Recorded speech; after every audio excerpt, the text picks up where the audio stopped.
All right, shall we? Let's shall. Good morning, everybody. Welcome to the show.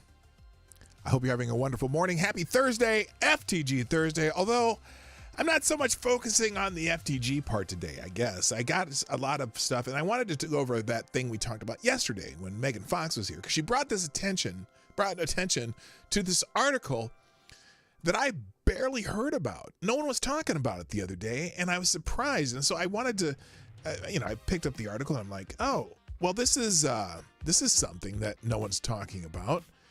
But well, let me think about this, because I spend a lot of time on Twitter, and usually when there's an article out there that kind of debunks the lies of these people who are just intent on, someone accused people the people who are saying you're mutilating kids, the people who say that are they're fomenting violence on trans people. And that's not true at all. I mean, no, that's not it. We're saying that you are committing unnecessary alterations to humans that may not be necessary. And even the so-called experts in some places are starting to agree with that assessment. So I am going to go through this Reuters article today that we mentioned yesterday. But before I do that, I do have some other news. I'll get to there's headlines out there that we'll talk about, and then we're going to talk about it because this article was eye-opening in some of the things it says and some of the things I would say that it doesn't say, but what it doesn't say about the activists who keep using certain arguments. So that's what we're going to do today on the show. And then we'll see what goes on. This afternoon, I might be joining Megan. She's doing the Brooks trial today, so I might be joining her on her channel. I'll let you know via Twitter, or also I'll do one of those, community chats they do on YouTube. I'll put one on there if I happen to do that. But anyway, that's what the show's going to be about today. Are you ready? Are you ready? I'm ready. Shall we? Johnny, play the intro. Ladies and gentlemen, coming to you live from the Lucky Dog studio in a hidden location somewhere in the upper Midwest of the United States of America, it's a brother making his own way, but with all the wrong opinions. Welcome to the Morning Night Live with your host, the one and only P-Dog Knight.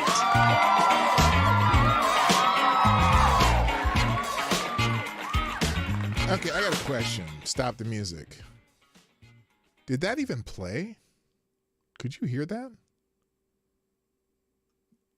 That's weird. It didn't show up on the monitor, so I'm wondering why it didn't show up.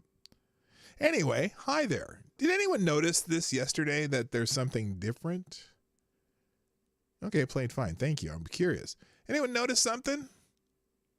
No one mentioned it yesterday. I'm just curious. Of course I didn't watch the chat very well. No, I have a new intro. Did you see that? No, the voice, no, that's actually my daughter's voice. My daughter is a very theatrical and beautifully voiced person. And I thought she would make a good announcer for my show. So she's going to do some voice work for me. And I really like the sound of her voice. So anyway, my day, Gun Fox, thanks for asking. My day is going great. I had a good morning at work. Got home a little late, like as usual. But not as late as usual, I guess. I just I wanted to make sure I got some things for you to talk about. And but as far as the news today, there's a bunch of stuff here, but I want to talk about this article that Megan Fox and I were talking about yesterday, because it is very interesting in how it, like I said, it debunks a lot of the arguments that some of these hospitals and doctors that are into the business of affirming trans children. Now, again, adults who are well-informed and actually go through some therapy and stuff, I don't care what you do if you're an adult. If you are if you're having issues that, I was going to say if you're insane enough to do some of this stuff, but some people just, maybe they really believe they need it and they're convinced and blah, blah, blah, blah, blah. They grew up and tell me they do whatever. But I'm talking about minors, the transing of minors. That's what really bothers me. And it's because there's such scant research. Now, if you listen to Jon Stewart, of course, there is the experts have told us that this is that and blah, blah, blah, blah, blah. Well, this article, might say otherwise. And that's what we're going to go through today. But before we do that, I'm going to update you on some of the breaking news, the things that are happening in the world, because, the things that people are going to be talking about, and then we'll get into the news. So first, though, of course, as I always do, I want to say good morning. I realized yesterday I didn't do it, but you know what?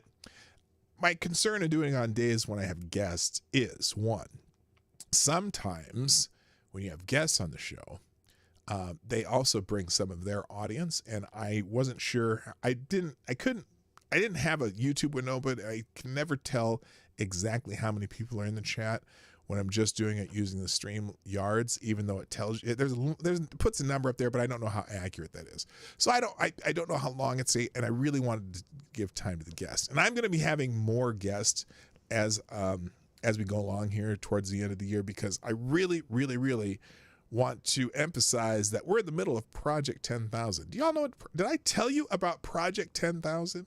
Project 10K on the Morning Night Live? See, this is my 918th episode. Okay, 918th episode of the Morning Night Live. By the time I get to my 1,000th episode, I want to have 10,000 followers, 10,000 subscribers.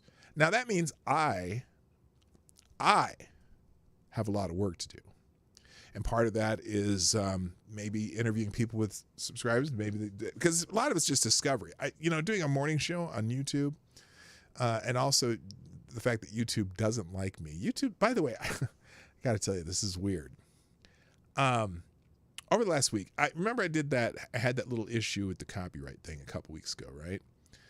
Some channel, my stream went down when I was doing a trail stop stream. And it was because in the background, right there was a TV in the background, and a rerun of Undercover Boss was on the TV. There was no volume. It's just, you could see it on the screen. And YouTube's, machine learned whatever algorithm caught that on the screen, and I got a copyright claim. Not a copyright strike. A strike would have taken me off for a week. A copyright claim, which means they were going to claim, they wouldn't, that particular company doesn't allow you to monetize the entire 2.5 hour stream, or 3 hours. It was almost a 3 hour stream. It takes all the monetization off of it. And in that case, with that company, they also don't allow you to see it in certain countries. So basically the video got taken down completely. I disputed it successfully because they realized, that isn't even part of the video. That's just some inadvertent background video. And so they released their claim, and my video's back up and it's back to being monetized. But what was my point here? Ever since then, though, apparently my content is being gone through again with a fine-tooth comb. Now, this happened back, remember, a couple years ago. Was it a couple years ago? No, it was last year. Remember when I was going to do a live stream from the Drake Relays in Des Moines, Iowa, and some guy claimed it, and my channel got taken off. I got a suspension on this. It was a strike, a copyright strike. It wasn't even a claim. It was a strike for content that hadn't even been broadcast yet. It was a live stream that was planned in the future. And then when I went to go to the live stream that day, I had a copyright strike and couldn't go on the channel, right? So, and eventually that guy dropped it, but they also started going through my channel with a fine-tooth comb. And so now, over the last week, I've had 4 videos taken down. One for political disinformation and 3 for medical disinformation. Now, the reason I haven't gotten strikes for those videos is because they were somewhere in between episode 237 and about 385. They're going through my old videos from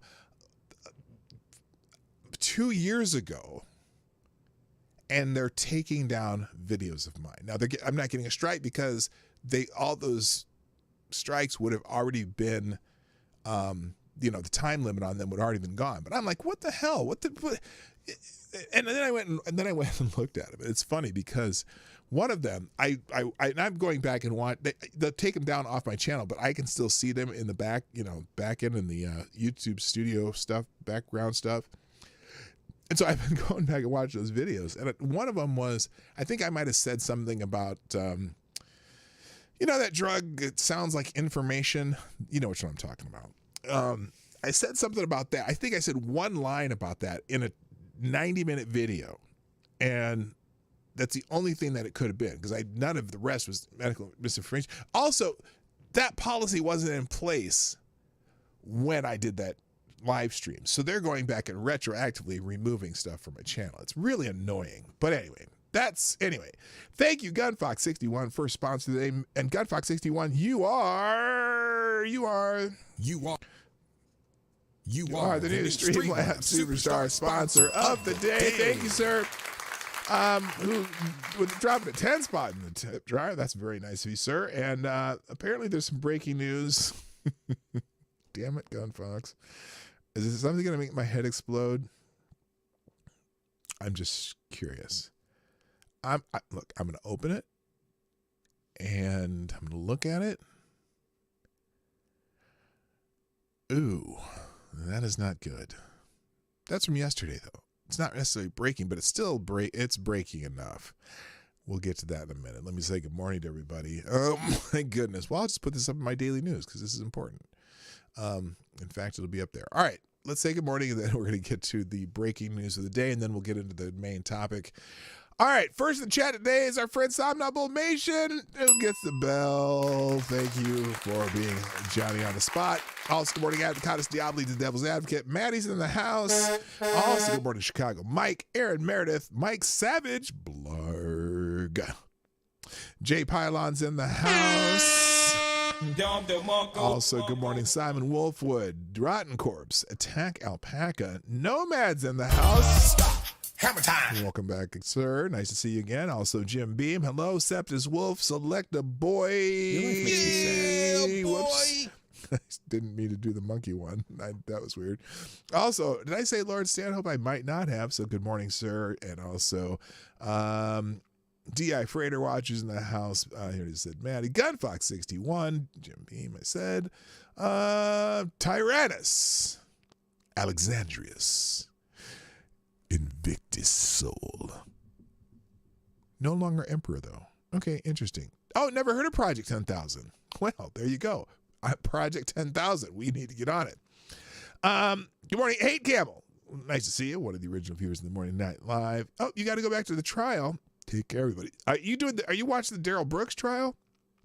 By the way, Megan Fox is doing the Daryl Brooks trial. Legal, what's his name? Oh, shoot. I can't remember. Ricardo's not doing the trial because he was up way too late getting drunk. Because here's the thing. I go to work at like 3 a.m, right? And that's usually at the last couple hours of Ricardo streaming. He was shit-faced last night. And so he was like, there's no way I'm doing the Daryl Brooks trial. I'm going to go to sleep. Whenever I wake up, this other guy's going to do it. I can't remember. So I know Megan Fox's channel has it. Anyway, good morning, Aaron Meredith. Biden tried to delay the oil cuts with OPEC till just after the election to help Democrats in the midterm. Yeah, no, I know. Isn't that funny? Jethro Hetero, good morning. Keenan, what's up? Welcome back. And that looks like everybody. Legal Mindset. No, what's the not Legal Mindset? It's I'll think of it.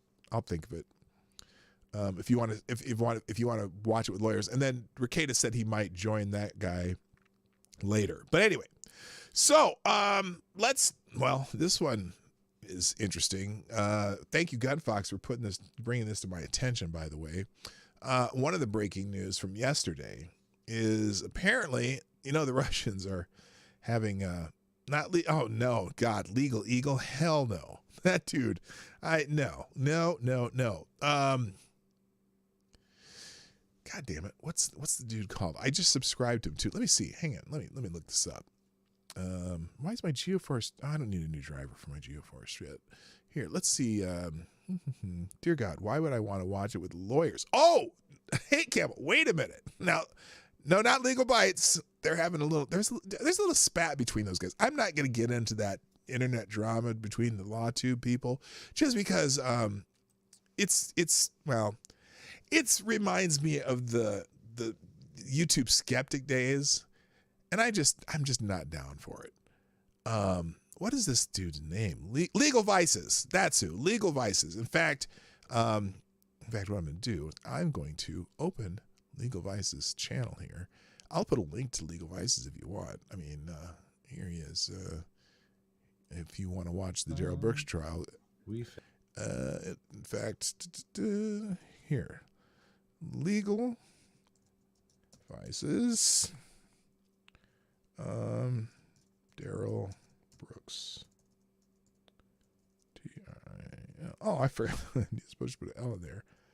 Legal Beagle. I don't know if there's not a Legal Beagle. I'm sure there's going to be eventually. There's and I'll leave that tab open if you want to go to that after the show. If you're going to stick with me, that's cool too. Anyway, so is there a Legal Beagle? No.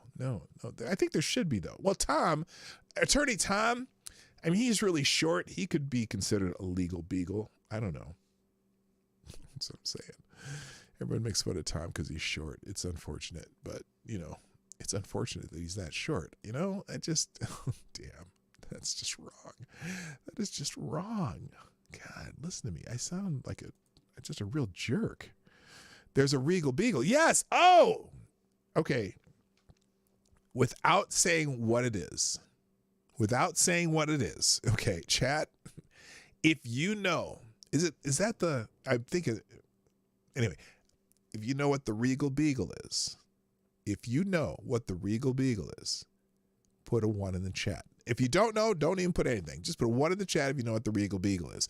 And the reason you would want to watch it with lawyers is because, damn it, the reason you want to watch it with lawyers, and particularly if it's like Ricada or Joe or any of those, the LawTube guys, because it's entertaining to watch it with lawyers. Because one, you learn about some of the stuff that they're talking about, and you get some good legal insight from the YouTube lawyers. But also, especially if you watch it with Ricada and some of his cohorts, it's just funny because they joke throughout the trial and they make fun of people, and it makes it just a little more entertaining because trials are boring. Trials are fucking boring. Although this trial, Brooks' trial, is not going to be boring because, because it's a shit show. Either the trial's boring or it's a shit show, and this one's a shit show because Darryl Brooks is he's representing himself. And that's some entertainment right there. I got to tell you. And so anyway, if you want to watch it, otherwise, if you want to go to Megan Fox's channel later, I might be joining her because she invited me. So that's cool. All right. Also, good morning, Jaeger Pony, my favorite Canadians in the house. Nice to see you. Awesome. Nice to see you. Welcome. All right. Ricada's entertaining. I'm not sold on the rest of them. Well, I like when Nate covers trials. Legal Bites is very dry. Kurt's very dry. Kurt's Kurt's a savant when it comes to knowing like Supreme Court precedents and shit like that. And so, for example, during the Alex Jones verdict, I was watching him because he was, as he's a little boring, but he's very knowledgeable. And so I like having him on there. Obviously Ricada, Joe, if you don't know who I'm talking about, I'm sorry. Those guys are all just entertaining as well as knowledgeable. So anyway, all right, let's get into the news because I've already babbled along too much.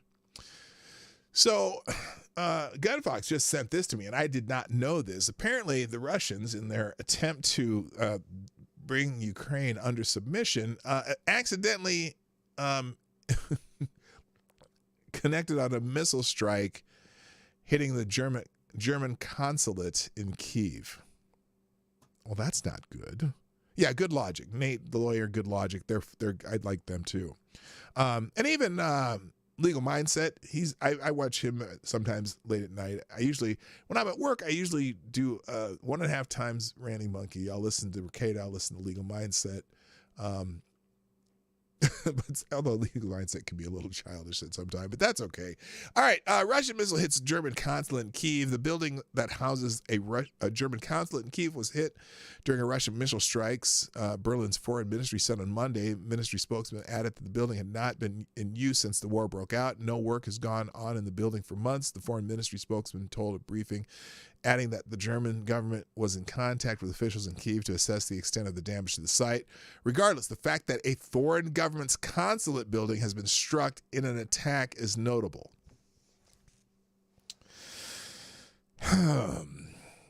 You know, let's see. German consulate, European Union, NATO. This is not good. This is not good at all. Just saying, it's not good.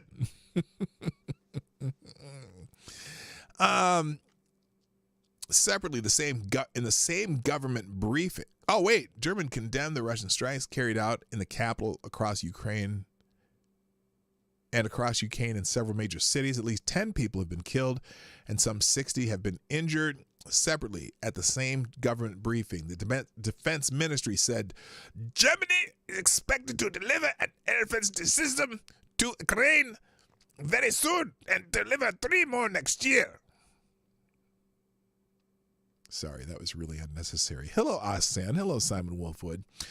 Berlin, the renewed missile fire in Kyiv and many other cities show how important it is to supply Ukraine with air defense systems quickly, Lambrecht said in a statement. Russia's attacks with missiles and drones terrorize the civilian population in particular. That's why we are now providing support, especially with air defense weapons. Russia pounded cities across Ukraine during rush hour on Monday morning, killing at least 10 people and knocking out power and heat supplies in an apparent revenge strikes after Russian President Vladimir Putin declared a blast on Russia's bridge to Crimea to be a terrorist attack. Well, why is it notable? There is a war. That happens during war. Buildings get blown up. That's war. Yeah, but you're still hitting foreign consulate. In theory,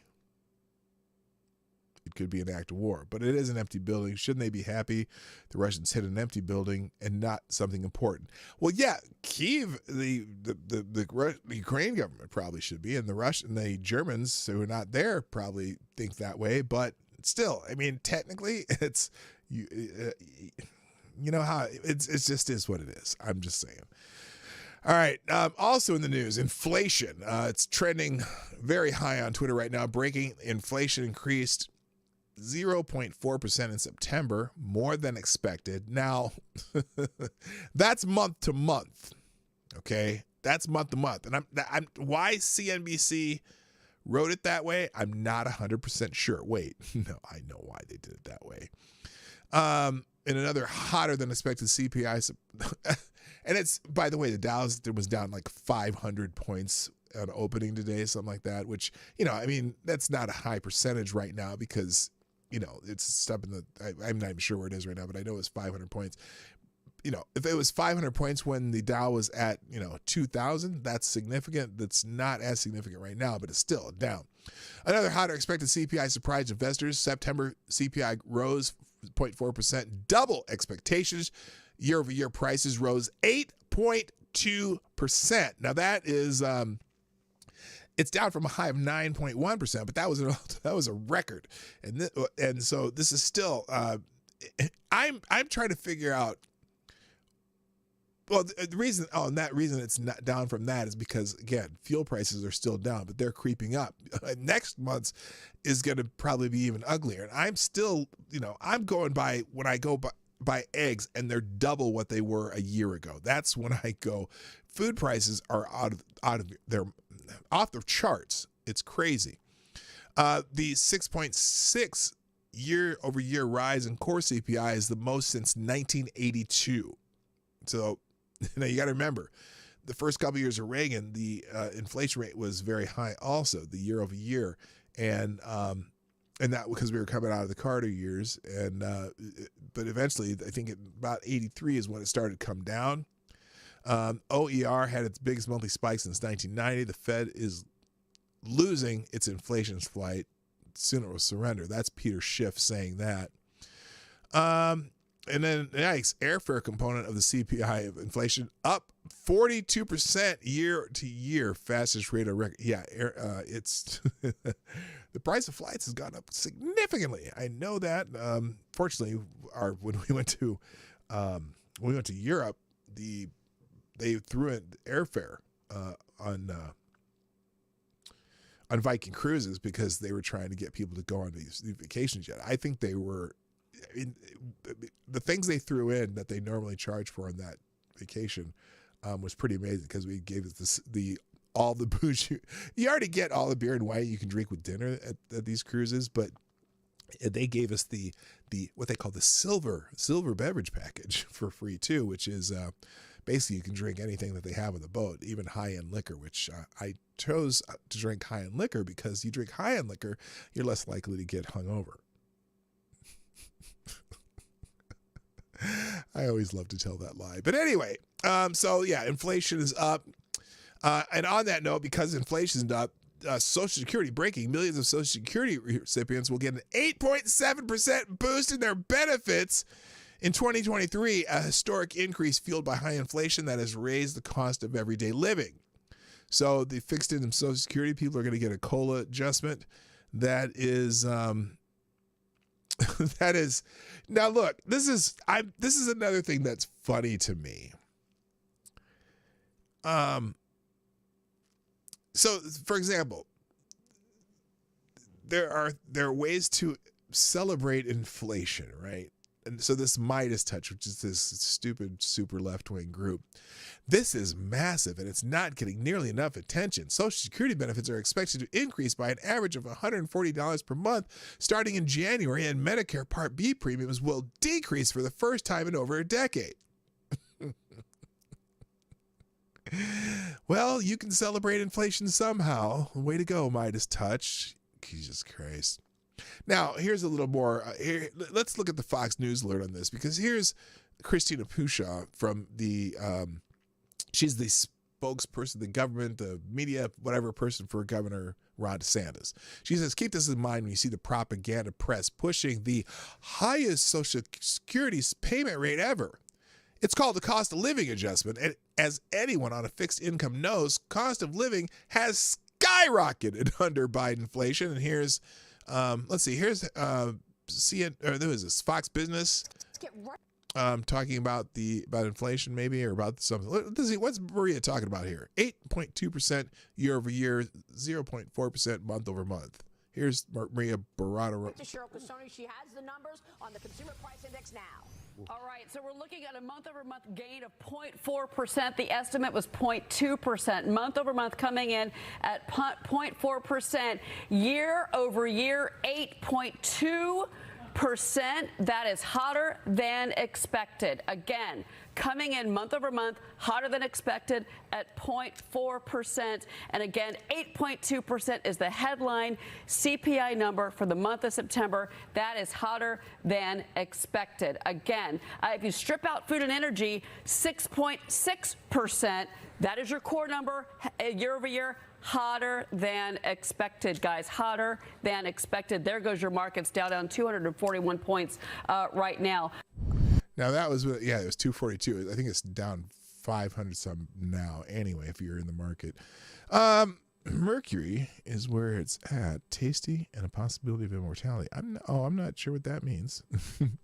So everything gets 8% more expensive every month. No. It's Mike. It's 8% more expensive than last year, 8.2% over last year. The month to month it's another 0.4%. So almost another 0.5% increase in the cost of living, which includes gas and food. And then the core CPI from year to year is 6.6%, but that's from last year to this year. So when people are like, well, last year, like for example, eggs are at about 100% inflation, because a year ago they were about $3.49 for a carton of 18. Now they're $7 for a carton of 18. But not all food has risen that dramatically. So or milk, for example, if I remember right, about a year ago, you could get the store brand gallon of 2% milk for like, I don't know, I guess $2.49, $2.50. And now it's like $3.29 or more. It might even be more. I haven't bought a gallon of milk in a while. I buy half gallons. But anyway, hotter than expected. That reporter was kind of hotter than expected too. I was like, that wasn't Maria Bartiromo. So anyway, now here is Joe Biden talking about Social Security. No, this is October 11th. 158 House Republicans have signed on to a Republican budget that would cut Social Security and Medicare. I have a different idea. I'll protect Social Security and Medicare and make them stronger. Really, Joe? Really? Do you have an idea what you're doing? Here's oh my God, Joe Biden. He's it's funny because most of their ads, if you look at any of the ads for Democrats in pretty much any state right now, they only talk about one thing for the most part: abortion. That's all they talk about. Fucking hell, $6 a gallon here. Oh, for milk? Wow. We're in partly, I don't know, where do you live? We're in like Dairyville, basically. Minnesota, Wisconsin is like, so, we're in Dairyland. All right, let me move on. If you didn't know, and we heard about this yesterday, Alex Jones is basically been $1 billion in restitution to people from Sandy Hook. $1 billion. I mean, it's give or take, 100 million. That was the jury penalty to Alex Jones for all the people. You would think he killed their children.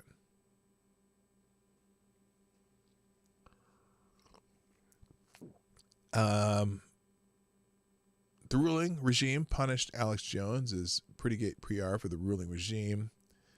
It's kind of scary to me how many people, especially prominent people, actually like and are defending Alex Jones. They either don't know, don't care, or outright enjoy what he's done. The thing is, none of them specifically specify what he's done and what they're defending, so I don't know. If Alex Jones had to pay $1 billion, then Bill Gates owes us $1 trillion. Oh, hell yeah. So anyway, if you didn't know, the jury piled on a bunch of stuff. Now, as I was watching that yesterday, it came to mind that none of those, technically, none of those awards that the jury gave to the multiple people in that case in Sandy Hook, none of those were punitive damages. They were compensatory damages, which made me say to myself, how could these be compensatory damages? One of the first people in the list had compensatory damages. The jury gave them of $65 million. It was like 65 and 30. All of them were compensatory damages, but they broke it down into two pieces. And I was thinking to myself, again, what does this guy do for a living? How could you be, because compensatory damages are actual damages, not punitive damages, right? Supposedly these are actual damages. what exactly does this person getting $100 million, in theory, getting 100, because they're not going to get $100 million in my election, what exactly does this person do for a living that you had $100 million in damages? I mean, you have to show, that would have to be something that you calculated out that you actually lost by Alex Jones saying something. That was my first thought. And that with all of them. Now, it's interesting because every person that they named as they were giving out jury awards in this case, all of them were over, I think the smallest one was like $9 million.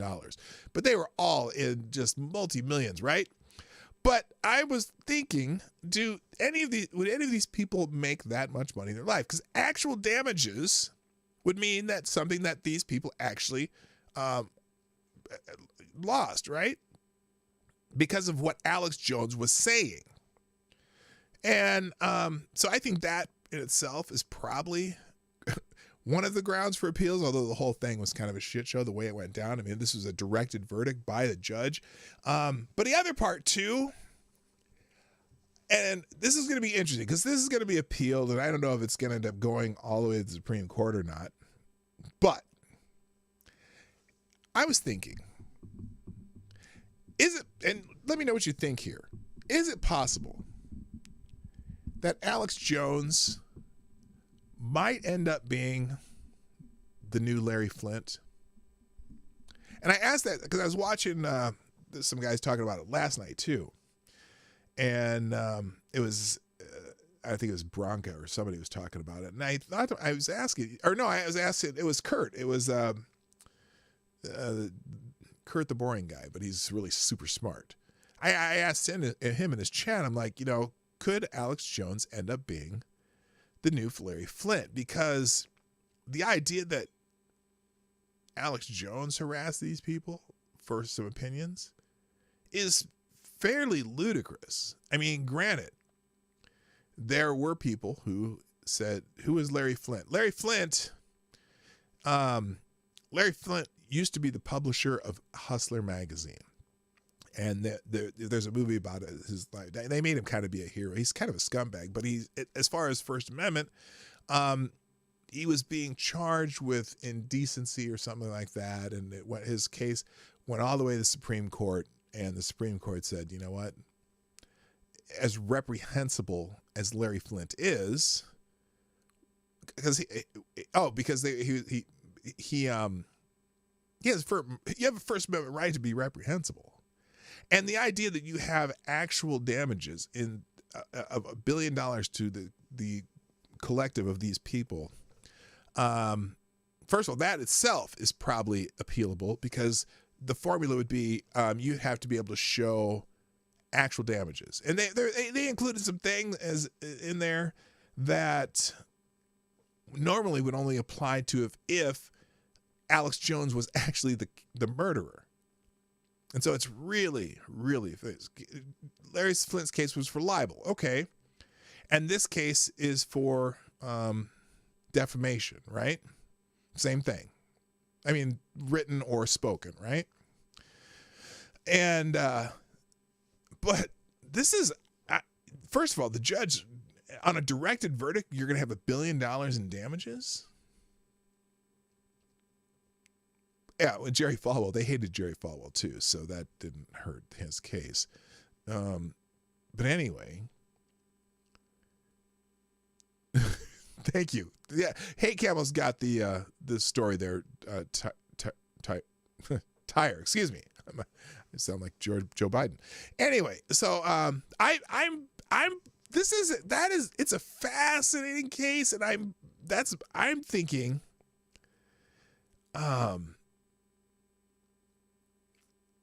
if Larry Flint can get off for that, why wouldn't Alex Jones be able to? It's not that, again, he spoke opinions. Now, granted, there are some people who were assholes to the families, right? But it just doesn't make sense to me. So anyway, that's a question I'm going to be posing to many of the legal people that I know and or follow in different places on social media.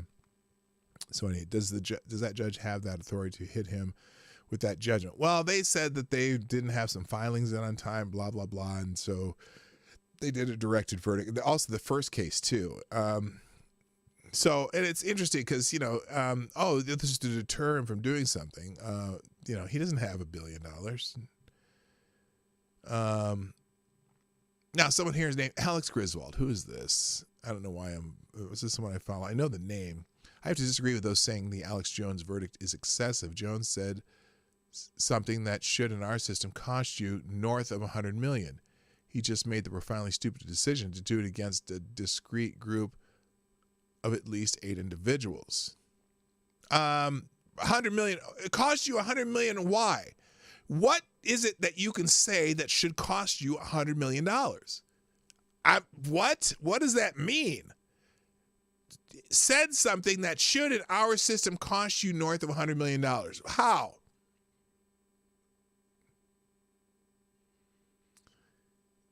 Christians, please find someone better than Kanye West and Alex Jones to fawn over. Hey, go fuck yourself. Alex Jones had transferred some real estate to his wife before the $1 billion president.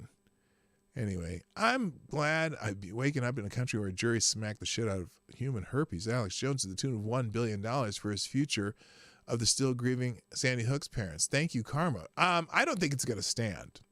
I'm pretty sure that they're going to have to go back and I would imagine at some point in appeals court, be it at a higher level or not, whether it be the initial appeal or beyond, that verdict is that compensation, I think, is going to be knocked down because it doesn't follow any formula whatsoever. Noam Bloom, obviously Alex Jones won't pay $1 billion any more than Jeffrey Dahmer was going to serve 957 years of prison. He would be equally unable to pay $300 million or even $100 million. The point is, what he did was so egregious, they maxed out the damages. Again, I just don't, I don't know. He said some shitty things, but I'm not 100% there. I mean, I can see, I guess I can see. Anyway, well, let's move on because I got a lot to get to. So let's do this. Breaking jury decision reaches a decision in the Parkland shooter case, very similar case, and they haven't announced. Have they announced it yet? Let me see. I'm going to refresh this and see if they've announced it. Let's see. Here's latest. The appropriate sentence. Okay, Mike Satz says the appropriate sentence is the death penalty. Very powerful closing from prosecutor Mike Satz. The ends by naming each of the 17 victims by memory.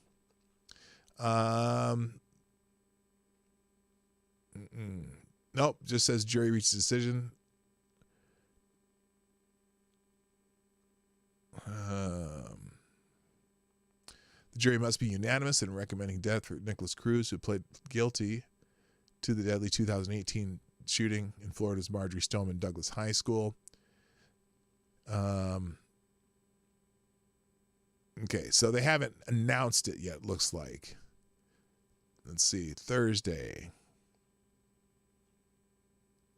Jury reaches a verdict. So, all right, we'll find that one out sometime probably later today. And also, here's a good one. Here's just a couple nitpicky ones and we'll move on. President Joe Biden says, I say this as the father of, hang on, let's just quote, here's the quote. You got to hear this. This is Joseph Rahim Biden. And let me know if you can tell me what's wrong with this sentence. Soldiers of the campaign learned to scale rock, ski, and survive, preparing for the war they were about to fight. The pivotal moment came, as the senator pointed out, in February 1945. A surprise Allied attack in the mountains in Italy. Imagine, it's pitch black, punishing cold. The mission, high in the mountains, that hinged on the skill, strength, and stamina that could have only been gained in a place like this. They're more than ready. They were more than ready that day and since then. American soldiers of the 10th Mountain Division scaled that 1,800-foot cliff at night, caught the Germans by surprise, captured captured key positions, Wait and for broke it. through the German defense line at a pivotal point in the war. Just imagine, I mean it sincerely, I say this as a father of a man who won the Bronze Star, the Conspicuous Service Medal, and lost his life in Iraq. Imagine the courage, the daring. What? and the Wait, what? What? What the fuck did he just say? What the fuck did he just say? Sincerely, I say this as a father of a man who won the Bronze Star, the Conspicuous Service Medal, and lost his life in Iraq. Imagine the courage. Ladies and gentlemen, the President of the United States. His son died of brain cancer in Delaware. And his dad said he died in a war here in Iraq. We have a president that's gone, so far gone, he doesn't know how and where his own son died. This is someone named Jake Shields saying this. We have a president so far gone, he doesn't know how or when his son died, or he's a pathological liar. Oh, there you go, Johnny. You got the bell. Hello, Brent Hayes. What's up, brother? Yeah, I don't think Joe. I think it's a little bit of both. One, he is a pathological liar. This is this guy who ruined this guy's life, who got in the accident with his wife and the child that died in the accident. His wife ran a stop sign and the truck, couldn't stop in time, right? And for years, Joe Biden said that his wife and child were killed by a drunk driver. That was patently false. The trucker was not a drunk driver. The trucker did not do anything wrong. His wife ran a stop sign. That's what the witnesses said. And so this poor guy who is in the unfortunate circumstances, for years was vilified as a drunk driver by Joe Biden. This is the same Joe Biden who said he graduated the top of his class in law school, and he was the only scholarship person in the entire school, blah, blah, blah, blah, blah. When he finished almost last in his class in law school of the ones who graduated, he was I think I was like 35 or 43 or something like that. Oh, he's a pathological liar. And now he doesn't know when he's telling lies even more. Anyway, good morning, Galactic North. How you doing? Let's move on. Let's see. Oh, and then there's two threads here. One's about Bo, one's about Joe Biden. Joe Biden doesn't know what he's talking about. Let's see. We got a friend, Neville the Cat. Now, I couldn't remember Neville the Cat's name. And the @ name on Twitter is Fear the Floof, who has a Twitter thread here talking about, well, here's where'd it go? Oh, shoot. Well, I think I messed up the thread. All right, we're gonna come back to that. Oh, here it is. This is the one I wanted. All right, this is the one I wanted to highlight. So this person, Tiana Lowe is Wedding Crasher, commentator, DC Examiner, blah, blah, blah. So glad my money is going to the boomers, and talking about the Social Security COLA increase. So glad my money is going to the boomers who voted for decades of this shit, entrenching inflation while I'm stuck on a fixed income. We're paying out the ass in taxes so the wealthiest generation in history can upgrade their McMansions while we work more for less every month. Okay. So Neville, what's his name? Rob Somethingville. Anyway, he made a good point here. I know it's a current hotness to blame boomers for all the financial troubles of the Zoomer generation, but honestly, that ain't it, fam. There were lots of choices made by people under 40 that bit them in the butt. Did boomers vote in their own self-interest? Well, of course they did, and so will you, and so will I. But my grandparents' generation didn't flood the work with gender studies and philosophy majors. And if you think your generation's having a rough time, study 1900 to 1946. Yes, there have been trying financial times, but a lot of them are brought about by choices, so learn from them. Voters wanted more access to owning a home, so they got that. And people who traditionally weren't eligible for home loans were given them. causing the housing boom. Ding! The millennial and Zoomer generation has voted overwhelmingly for Democrats. So just know this, you get what you get. I've been around the sun a few more times than you, so this is all just a repeat of history for me. I've lived through 18% rates under Carter. So remember, who locked you down and shut off the economy? Remember, it took 2 years of your life away. Remember, you drained the reserves. Remember, you spent all your money and not you. You all want to slap that Ukrainian flag in your profile. Well, that comes with a price tag. When you're drafted, no. Were you drafted? No. Both my father and grandfather were. Have you been in a breadline? Have you seen 40% unemployment? I guess growing up poor and raised by parents in the Carter era and grandparents from the Great Depression gave me a different perspective. That's a beatdown right there. Anyway, that's the guy who got kicked off of Twitter for telling the truth about Taylor Lorenz and Ben Collins and some of these other Silver Spoon journalists. Let's see. Oh, this is funny. So Joe Biden did an interview with Jake Tapper, which haven't watched yet, but I did see this highlight. This is kind of humorous.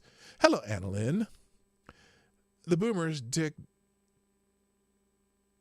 Generation X and no. What is that? What the goddamn current hotness? That ain't it, fam.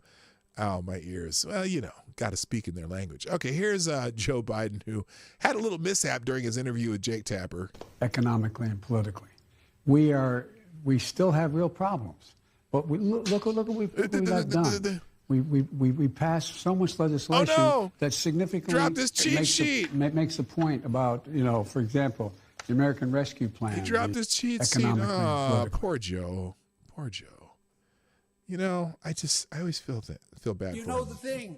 You know the thing. Anyway, let's see. What else do I have here? Oh, now, I just want you to take a look at this. And this is the Vice President of the United States, right? This is the Vice President of the United States. Okay, and she's laughing. And she's laughing, that's when she was doing one of those hysterical laughs. And this is a response to a tweet by The Hill that I wanted to show you the reaction first, and then I'm going to read you what this is about.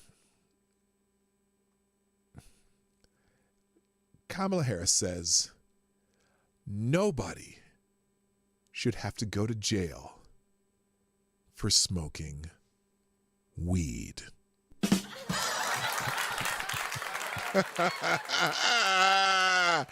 Do I need to elaborate at all? I better not. If you don't get the joke, well, I'll tell you later. New study finds that American college students are extremely biased and out of touch. I'm going to leave this article up. I'm not going to read it, but here's the lead. Earlier this week, I came across a fascinating and harrowing demographic report from the Center for the Study of Partisanship, Ideology, and Ideology analyzing elite college students' political biases. It explains that college campuses are left-wing. Shocker, I know. But moreover, it exposes what happens when insular college students hold absurdly unrepresentative viewpoints. Across dozens of pages, the report unveils that these students lived for several years on an island where religion is shunned and race somehow correlates directly with political ideology. The gender gap is nearly 5 times larger than the general population, as more men wisely eschew college. And this mattered. Remember, despite their naivety and limited life experience, college students and recent graduates unfortunately have outsized effect on politics and the workplace. You're gonna have to read it because I've gotten kind of behind. There's the right thread for Neville the Cat. No wonder. I thought I had it on here. Let's get into this article. This is the one I really wanted to talk about today, and I'm probably running out of time to do it. But this is the article that we were that Megan Fox and I were talking about yesterday from Reuters that we could not believe made it past the editors. Now, in the tabs today, if you want to read this article, I put in two versions of it up because I don't know if this has been updated. And so I did an archive version of this article when I saw it. And then I'm also going to give you what's currently on their website. I'm assuming it hasn't changed, but if any of you autist types want to figure it out, if there's any changes since the original articles, because I put the original article here. And so we're going to go through it because this is one of those things, I talk about this trans kids things a lot because it's big in the news. And right now, the promoters of the trans affirming healthcare, like the Assistant Secretary of Health and WPATH and all these organizations and these activists have a lot of arguments on why we should consider gender affirming healthcare rather than more psychological study, whatnot. Okay, so I want to read this article. We're going to go through it because there's several things in here where I go, oh my God, that's different. So here we go. And it's called, the name of the article is, As More Transgender Children Seek Medical Care, Families Confront Many Unknowns. Whoa, unknowns? Unknowns? There's unknowns about transgender children medical care? Because just the title alone tells me, wait a minute. I thought there was peer-reviewed studies and all this stuff that they know. Interesting. Here we go. Across the United States, thousands of youths are lining up for gender-affirming care. But when families decide to take the medical route, they must make decisions about life-altering treatments that have little scientific evidence in their long-term safety and efficacy. How did this get published with that sub-headline? Someone named Chad Theron, Robin Respont, and Michelle Conlon wrote this article. This is from, this was a week ago. Did anyone hear about this article? Do you hear about this at all? Did this make a big splash in the news? Was it in the Washington Post? Was it on the cover of the New York Times? This is a Reuters article. Reuters, a news agency, put this article out, and I didn't hear about it till yesterday. I wonder why. Well, shall we find out? On the 2-hour drive back from the hospital, Danielle Boyer kept replaying the doctor's questions in her mind. Was her then 12-year-old child, Rayce, hearing voices? Was she using illegal drugs? Had she ever been hospitalized for psychiatric treatment? Had she ever harmed herself? Danielle was still shaken when she and Race, I'll just say Race, I don't know, arrived home in this small town nestled at the bend of the Ohio River. Dinner would have to wait. She had to talk to her husband. Quote, they were asking us these sad, terrible questions, end quote. She told Steve Boyer as the two sat in their garage that August 2020 evening. Do you know kids have tried to kill themselves? Oh, that's that tactic they use. I had no idea, he said. Oh, Rias. Okay, that's how you pronounce it. Rias, pronounced Rias, was assigned male at birth. Where's my... This, there. Observed.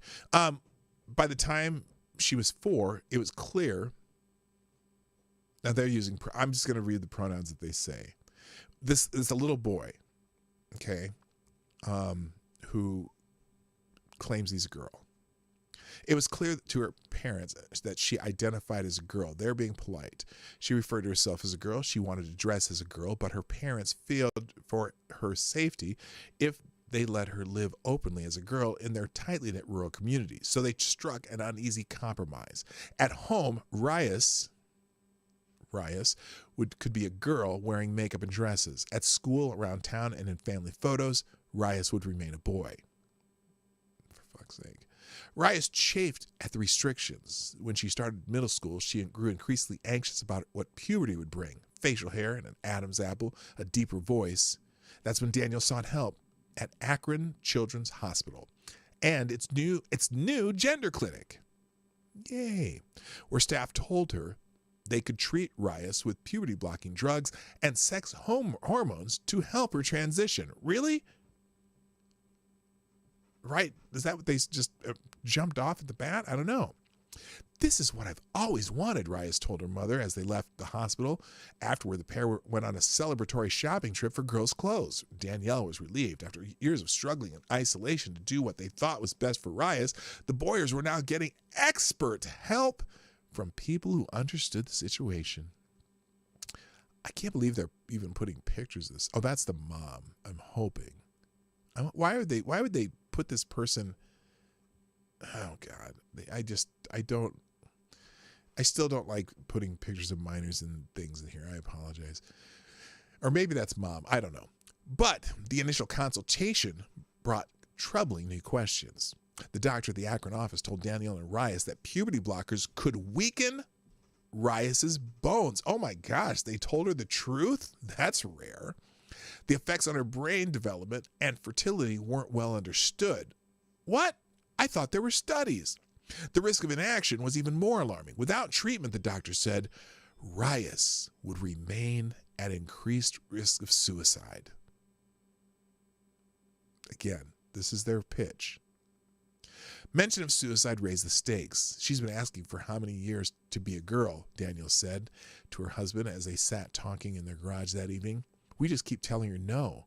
We're crushing her, and they can't help us. If they can help us, let's do this. The United States has seen an explosion in recent years in the number of children who identify as gender different from what they were designated at birth, observed at birth. Thousands, again, gender or sex. You don't observe a gender. Gender is a social construct. You observe their sex at birth. Stop using that stupid-ass phrase.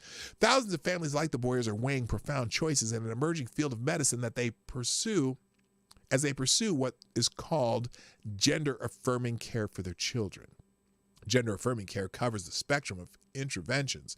It can entail adopting a child's preferred name and pronouns and letting them dress in alignment with their gender identity, called social transitioning. It can incorporate therapy or other forms of psychological treatment, and from around the start of adolescence, it can include medical interventions such as puberty blockers, hormones, and in some cases, surgery. For minors? Oh, I thought that wasn't happening. In all of it, the aim is to support and affirm the child's gender identity.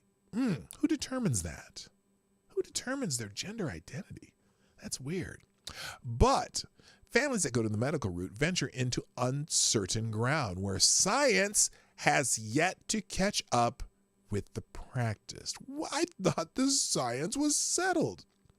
While the number of gender clinics treating children in the United States has grown from 0 to more than 100 in the past 15 years, and waiting lists are long, strong evidence of the efficacy and possible long-term consequences of the treatment remains scant. Puberty blockers and sex hormones do not have U.S. Food and Drug Administration approval for children's gender care. I thought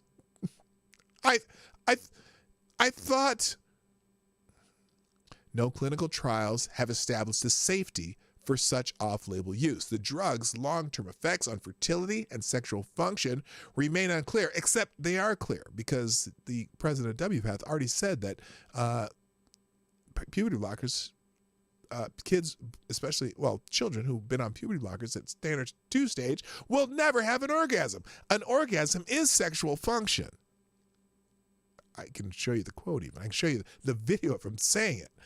The drugs, In 2016, the FDA ordered makers of puberty blockers to add a warning about psychiatric problem to the drug's label after the agency received several reports of suicidal thoughts in children who were taking them. I thought this would stop them from having suicidal thoughts. More broadly, no large-scale studies have tracked people who received gender-related medical care as children to determine how many remained satisfied with their treatment as they aged and how many eventually regretted transitioning.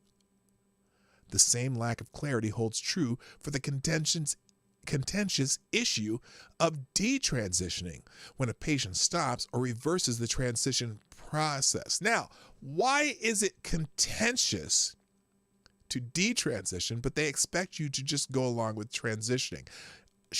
If someone starts going through this and then they say, nope, not what I should have done, I'm going to detransition, shouldn't they also be celebrated for wanting to be their real self? Oh no, the detransitioners get harassed. The National Institute of Health, by the way, resist fascism. Government agency responsible for medical and public health research told Reuters that, quote, the evidence is limited on whether these treatments pose short or long-term health risks for transgender or other gender-diverse adolescents. What? The evidence is limited? Why is that? I thought this was settled science. The NIH has funded a comprehensive study to examine mental health and other outcomes for about 400 transgender youth treated at 4 U.S. children's hospitals. However, long-term results are years away and may not address concerns such as fertility or cognitive development. Well, we know one fact because the president of WPATH told us. Tanner stage 2 puberty blocker takers will never have an orgasm. That would be, what is it? Fertility or cognitive development? Well, that's fertility. Reliable national data on how many children receive care for gender dysphoria, defined as feeling of distress from identifying as a gender different from one assigned at birth, observed, have long been available. Have long been unavailable. Reliable data has long been unavailable for this. To get some idea of the increasing prevalence of these cases, Reuters asked health technology company Komodo Health, Inc. to analyze its database of U.S. insurance claims and other medical research records on about 330 million Americans. The analysis, the first of its kind, found that at least 121,882 children ages 6 to 17 were diagnosed with gender dysphoria in the 5 years to the end of 2021. More than 42,000 of those children were diagnosed just last year, up 70% from 2020. It's because the Tumblr generation is starting to have children. Tell me I'm wrong. Though smaller, the number of children receiving medical treatments like those at the Akron Clinic outlined for the Boyers is also growing fast. The number of children who started on puberty blockers or hormones totaled 17,683 over the 5-year period, rising from 2,394 in 2017 to 5,063 in 2021, according to the analysis. These numbers are probably a significant undercount, since they don't include children whose records did not specify a gender dysphoria diagnosis or whose treatment wasn't covered by insurance. See, remember, an official gender dysphoria diagnosis is the process, but sometimes they get you on these with maybe one visit to a school psychologist or psychiatrist or whatever, counselor, and a one visit to a doctor. It may not even get a dysphoria diagnosis first. The surging numbers reflect the part of the success of years of advocacy for transgender rights, which doctors say has made more children and their families comfortable about seeking help. Transgender children still live with discrimination, bullying, and threats of violence, just like every other kid in America. I got bullied in elementary school. Why? I was one of the 4 black kids, and I was super tall, and so people made fun of me for being tall and bullied me for being tall. And at one point, I think I punched a kid in the face and knocked his tooth out. Not for bullying me, but for bullying one of the most vulnerable kids at school. And I said, hey, leave that kid alone.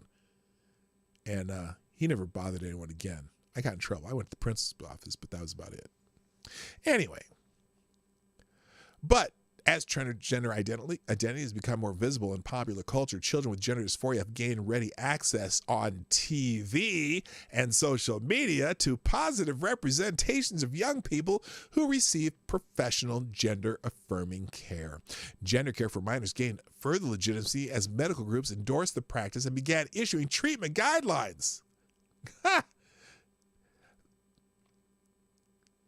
Chief among them is the World Professional Association for Transgender Health, a 4,000-member organization of activists. Oh, I'm sorry. Did I say that out loud? That they didn't put the activist part in there. That includes medical, legal, and academic and other professional activists. I'm sorry, they didn't say activists, from around the world. Over the past decade, its guidelines have been echoed by the likes of the American Academy of Pediatrics and the Endocrine Society, which represents specialists in hormones. Yes, see, the activists who are pushing this from WPATH now have pretty much written the guidelines for the American Academy of Pediatrics and the Endocrine Society and the American Medical Association, because the activists some of them are doctors, and they say this is the best way to do it. But they're scant. What is it? Scant? What do they say? Scant research? Scant data? Anyway. In its latest standards of care released in September, WPATH notes the paucity of research supporting the long-term effectiveness of medical treatments for adolescents with gender dysphoria. Let me read that sentence again because I botched it. Listen carefully. In its latest standard of care released in September, WPATH notes the paucity of research supporting the long-term effectiveness of medical treatment for adolescents with gender dysphoria. Shouldn't that concern us a little bit? The paucity of research? You mean they're just doing this without a lot of research? They're permanently affecting children without a lot of research? A paucity of research? As a result, the guidelines say, quote, a systematic review regarding outcomes of treatments in adolescents is not possible.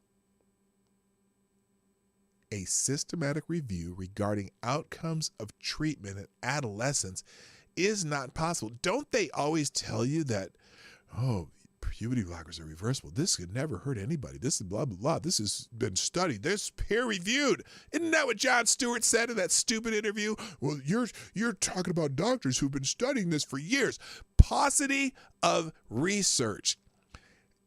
Systematic review regarding outcomes of treatment in adolescents is not possible. Wow, John, you might want to read this article very carefully. The Endocrine Society, in its own guidelines, acknowledges the low or very low certainty of evidence supporting its recommendations.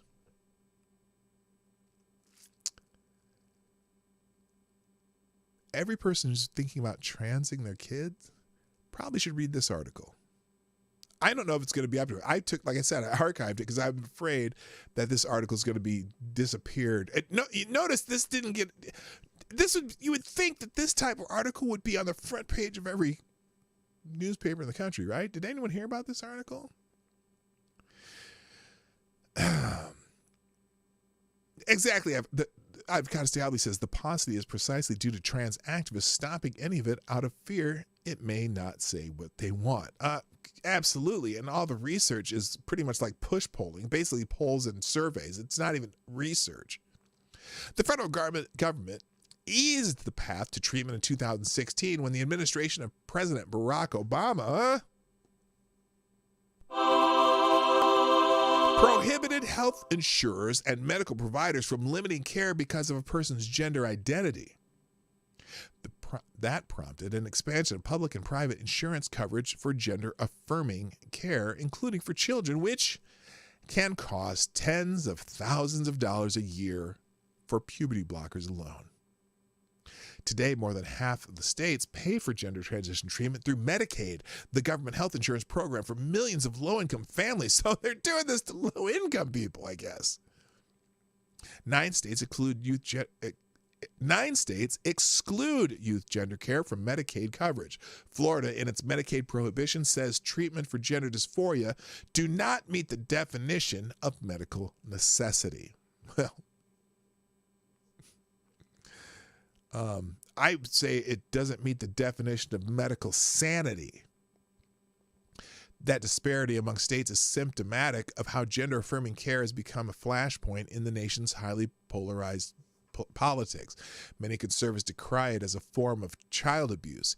You don't disfigure 10, 12, and 13-year-old kids based on gender dysphoria, Florida Governor Ron DeSantis, a Republican, said in an August news conference just days before his state banned Medicaid coverage of gender care for children. Alabama, Arkansas, and Texas have enacted laws or policies to broadly limit children's access to care, all of them since blocked by courts. In more than a dozen other states, including Ohio, where the Boyers live, legislatures have introduced bills that would ban care or penalize providers for treating children.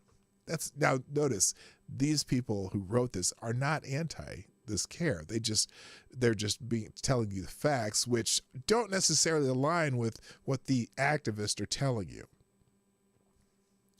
At the same time, at least a dozen states, including New York, California, and Massachusetts, have aligned with transgender advocates. I mean, I thought that would be activists, but they say advocates, and many medical providers by ensuring that children are guaranteed access to care. And in July, the Biden administration proposed an expansion of the Obama-era protections. Gender-affirming care for transgender youth is essential and can be life-saving. Oh my God, Dr. Rachel Levine, an assistant secretary at the U.S. Department of Health and Human Services, said in an interview with Reuters.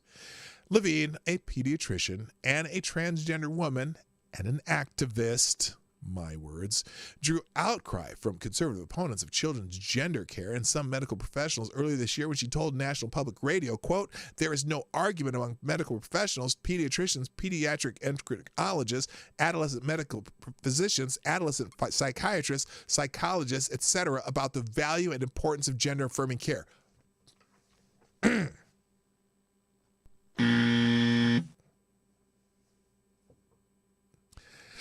Levine was right insofar as healthcare providers generally agree that anyone with gender dysphoria has a right to supportive care, whether that entails social transition or counseling and therapy or medical interventions. But her statement glossed over deep fissures that have opened within the gender care community over the way treatment has evolved in the United States as new patients pour into clinics. A growing number of gender care professionals say that in the rush to meet surging demand, too many of their peers were pushing too many families to pursue treatment for their children before they undergo the comprehensive assessments recommended in professional guidelines. So they're just going full speed ahead because a kid says, well, I like dolls better than trucks. Such assessments are critical, these medical professionals say, because as the number of pediatric patients has surged, so is the number of those whose main source of distress may not be persistent gender dysphoria. Oh, it might be something else. Some could be gender fluid with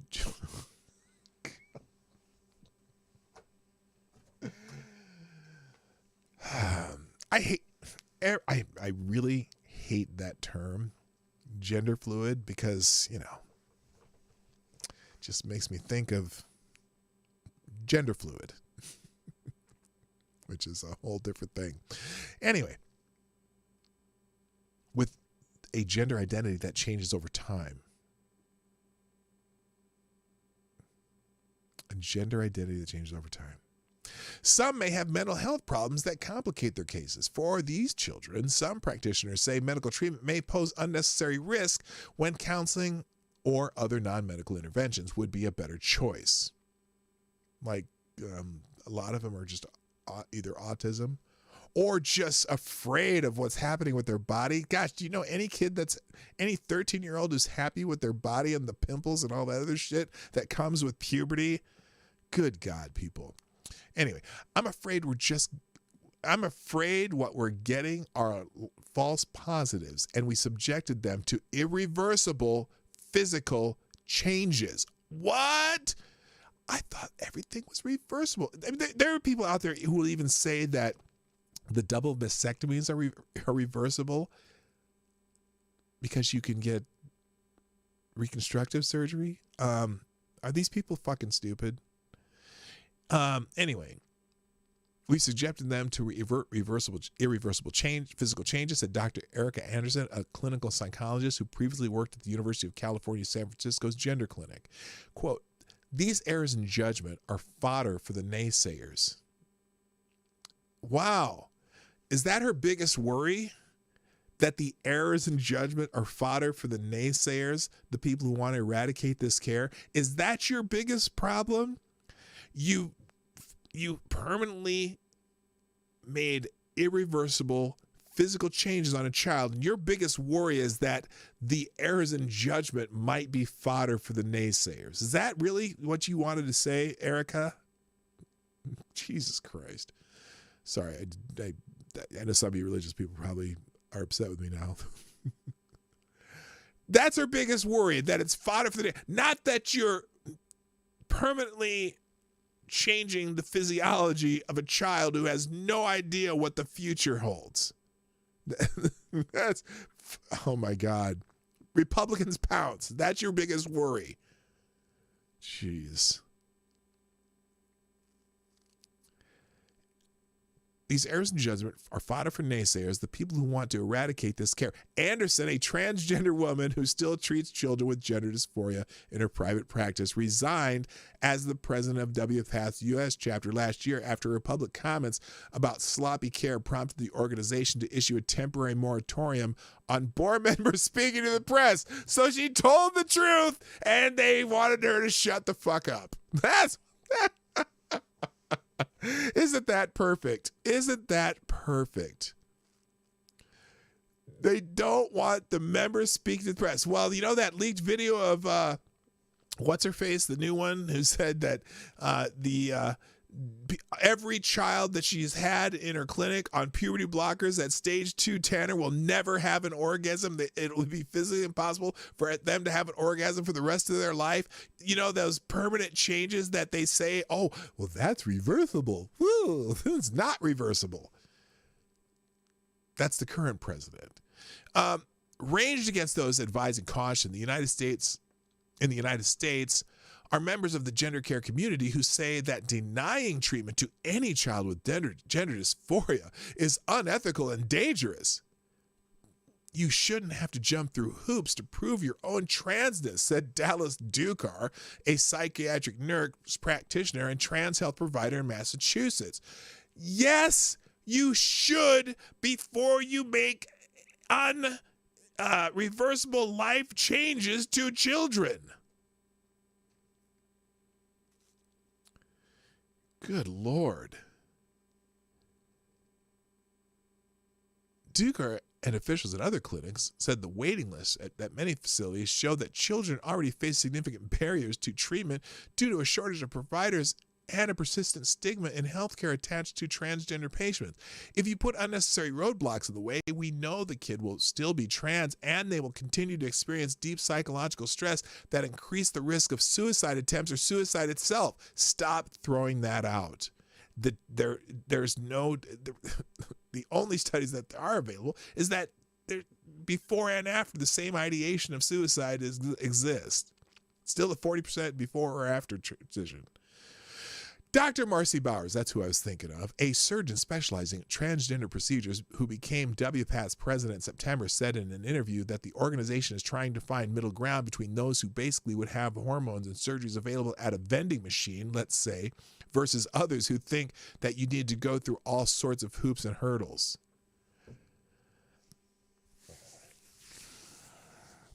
In its new standards of care, WPATH retained its longstanding recommendation of comprehensive assessments to determine that adolescents are suitable for medical treatment.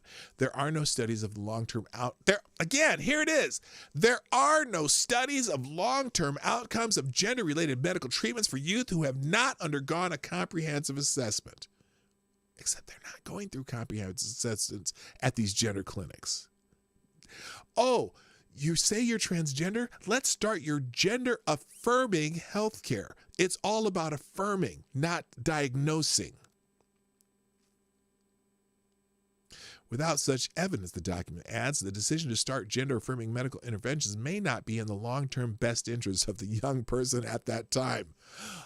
Oh, really?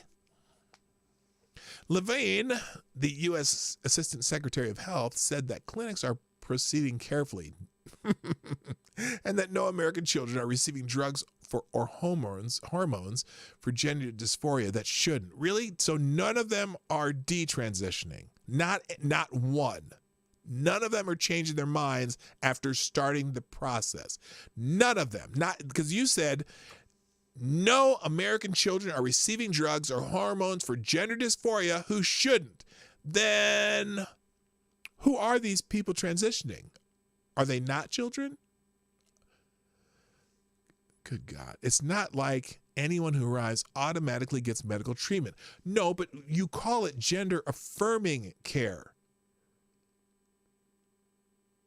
Not even gender diagnostic care. It's gender affirming care.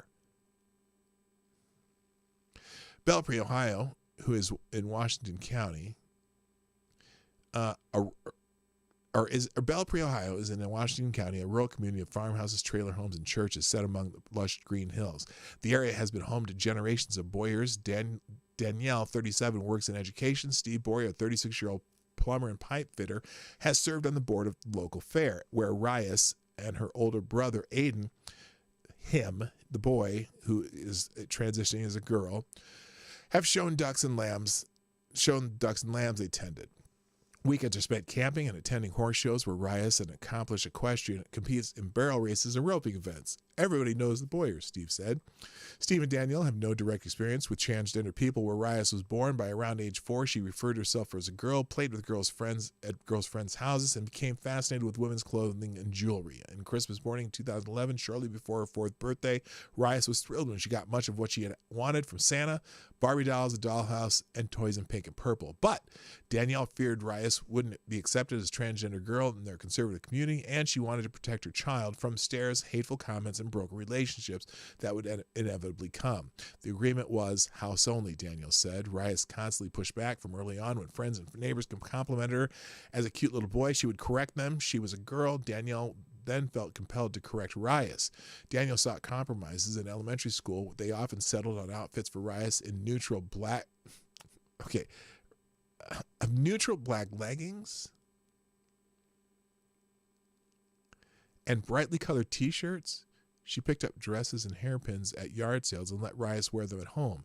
On trips into town, Danielle and Rias had Rias take off the dresses she wore over her boys' clothes and leave them in the car. As middle school and puberty loomed, Rias started sneaking bras and mascara to school. She repeatedly texted her mom, "Will you start calling me a girl?" Television and internet opened Rias' eyes to new possibilities. She watched I Am Jazz, the reality show about Jazz Jennings, a transgender girl who socially transitioned at an early age and went on to take puberty blockers and hormones and have surgery. She watched young people on YouTube discuss gender dysphoria and their transitions and saw the before and after images they shared, which are it's kind of like Instagram. You never know what you're really getting because, filters and shit. On Instagram, she followed Nikita Dragon, a makeup artist and model who came out as transgender as a teenager and has 9 million followers. Ooh, that's affirming. This is actually a thing, Rias recalled, thinking at the time, I can actually do this. Rias is the type of child that doctors in the Netherlands focused on in their pioneering work in the early 2000s on medical treatments for adolescents with gender dysphoria. Researchers at the Amsterdam University Medical Center methodically screened their subjects to ensure they met certain criteria before receiving treatment. Like Rias, these adolescents exhibited persistent gender dysphoria from a very early age, lived in supportive environments, and had no serious psychiatric issues that could interfere with diagnosis or treatment. The assessments generally lasted about 6 months before treatment could start. The children filled out a series of questionnaires, and clinicians talked to them frequently to confirm that their gender dysphoria was persistent, and to ensure that they understood the long-term implications of treatment. Again, they're still talking about children, but at least they're going through the process, which is not happening in the United States. For patients who had psychiatric problems, the researchers extended the assessment phase to more than 18 months before considering medical treatment. In 2011, the Dutch published detailed results of their work. In one study involving 70 adolescents, the group showed fewer behavioral and emotional problems and fewer symptoms of depression after nearly 2 years on puberty blockers. Feelings of anxiety and anger were relatively unchanged. So they did have fewer behavioral and emotional problems, but feelings of anxiety and anger were unchanged. All the patients went on to take hormones, which, if you let them go through puberty, 80% drop out. So that's interesting. European countries and the United States adopted the Dutch model after newly emerging field of gender-affirming care for minors. WPATH and other professional groups issued guidelines recommending comprehensive psychological evaluations before referring any child for medical treatment.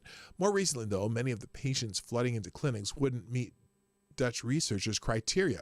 Some have significant psychiatric problems, including depression, anxiety, and eating disorders. Some have expressed feelings of gender dysphoria relatively late, around the onset of puberty or after, according to published studies. Gender specialists and clinic directors according to published studies, gender specialists and clinic directors. Such cases require more extensive evaluation to rule out other possible causes of the patient's distress. And for reasons not understood, a disproportionate number of patients assigned female at birth, so girls, there is a disproportionate number of girls. In the National Institute of Health study of children's treatment outcomes, now underway. What do you mean now underway? They didn't study this before they said that this should be happening? Minors designated female at birth made up 61% of enrollees. Can you say social contagion? The gender clinic at Children's Wisconsin Hospital in Milwaukee said 65% of its patients were observed female at birth. Some researchers and clinics say transgender females are less likely to seek treatment because they face greater social stigma for doing so. Do they now? Really? Are you sure about that? Today they do? If I had an X, it would be going right now.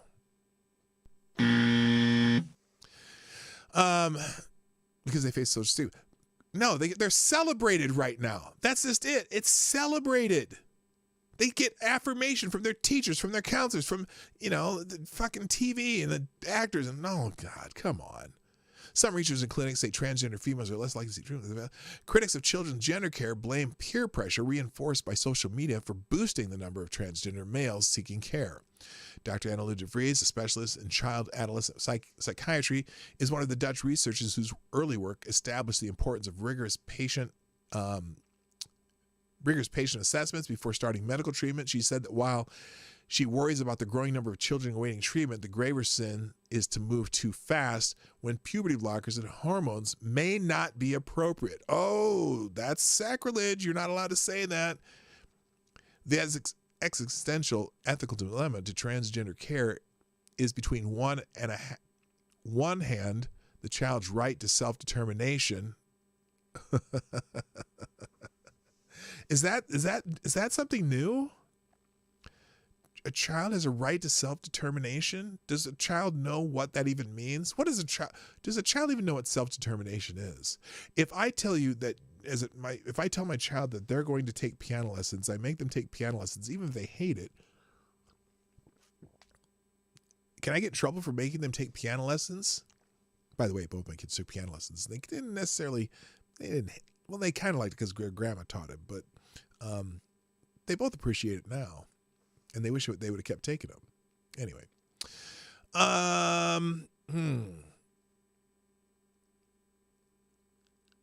Where was I? Okay. Right. So, on the other hand, the do not harm principle of medical intervention. Yeah, how about the do not harm is probably more important than the right of the child's self-determination, because kids are stupid. Their brains aren't developed. A 12-year-old right to self-determination versus do not harm of a medical professional.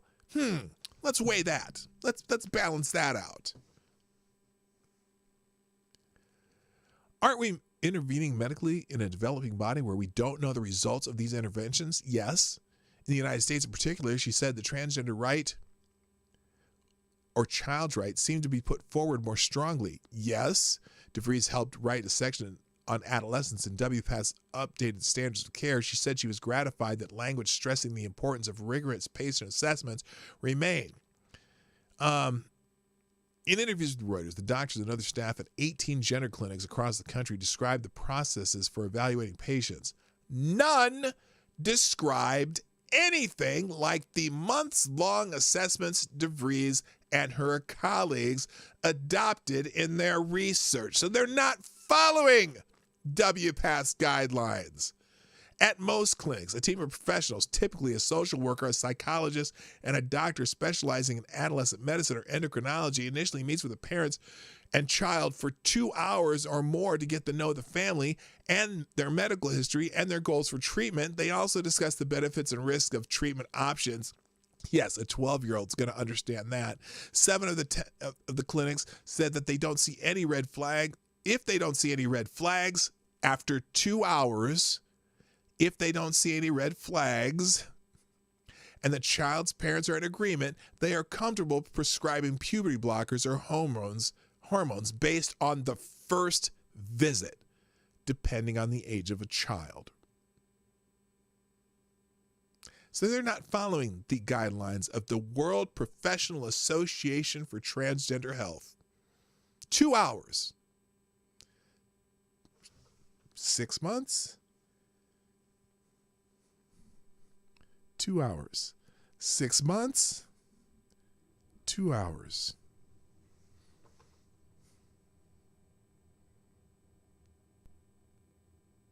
Wow.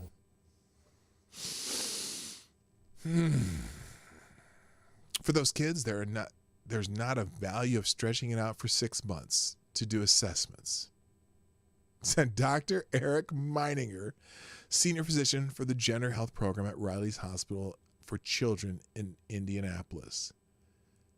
They've done their research. They truly understand the risk. What's the value of using a non-FDA approved drug for what you want to do? Many clinicians bristle at the suggestion that they may be moving too fast treating children before adequately vetting them. What's that do no harm thing in the Hippocratic Oath? Months-long assessments and counseling in lieu of medical treatment puts children at risk, pathologizes them, and denies them their fundamental identity, they say. For minors with psychiatric problems, they say medical treatment often alleviates the stress of gender dysphoria and allows professionals to address those other conditions. Excuse me. Permanent physical changes need to be implemented now, and then we'll address the other shit. Being trans is an identity, not a diagnosis. And transgender people just want the care that affirms who they are, said Dukar, the trans health provider in Massachusetts. Dukar and others were disappointed that in its updated standards of care, WPATH noted that social influence may impact some adolescents' gender identity. Shocker!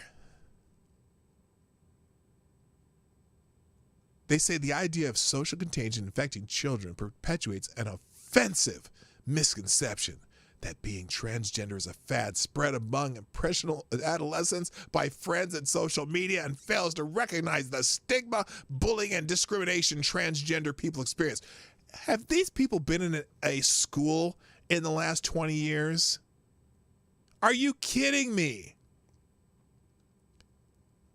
The teachers are celebrating these kids. They get special treatment. They get special recognition. They come out as so brave and strong. And oh my God. Okay, I can't read any more of this because I got to leave.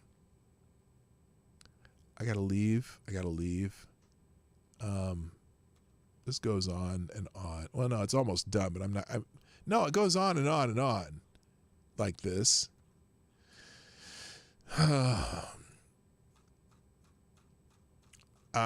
Maybe I'll finish it another time, but holy shit, ladies and gentlemen, I gotta go. I can't. This shit's crazy. This shit is crazy.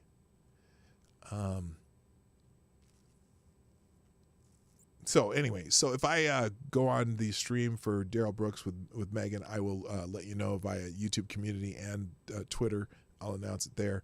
And thanks y'all for being here today. I'm sorry that I ran out of time. I forgot how long this was, and I kind of took too long on the morning news. But you get the idea. You can read the rest of the article yourself. If any of you are autists and want to compare the archive version versus the version that's here now, I'm curious. I got to tell you, I'm curious if they're still the same or if they changed anything. But it's a very comprehensive article. But you know what? Every argument you hear from the activists, the main ones have been debunked here. They haven't debunked the suicide one yet, and I wish they would, because they know that there's very little change. Anyway, guys, I gotta go. Hit the like button if you haven't already done so. Why is this not working? And I hope you have a great day. We'll see you tomorrow, 10 o'clock Eastern, 9 o'clock Central on the Morning Night Live. My name is P-Dog Knight, and I'm out of here. Bye-bye. Hey, this is P-Dog Knight, and thank you for watching today on the P-Dog Knight channel. If you have an observation or remark you'd like to make about this video or my channel, I absolutely welcome you to write it in the comment section down below. I really look forward to hearing from you. And before you go, if you like what you saw but you're not already subscribed, please make sure you hit the subscribe button and definitely click that bell that pops up afterwards so you'll be notified when I post new videos or when we go live. I broadcast my live show, The Morning Night Live, Monday through Friday at 10 o'clock Eastern, 9 o'clock Central. A special thank you to all the supporters of this channel who share our videos on social media and who make donations through Streamlabs, YouTube, Venmo, and Cash App, which are all linked in the description down below. Thanks again, and until next time, I'm P-Dog Knight, and I'm out of here.